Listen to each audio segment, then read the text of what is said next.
সেজদা হারাম বুরজুক নিতে হয়। আমি কোন বুরজুকে করব সেজদা করে দেও নির্ণয়।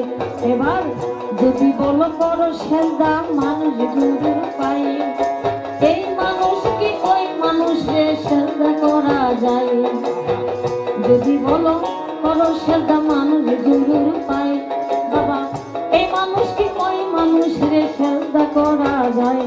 তবে কে তবে করছিল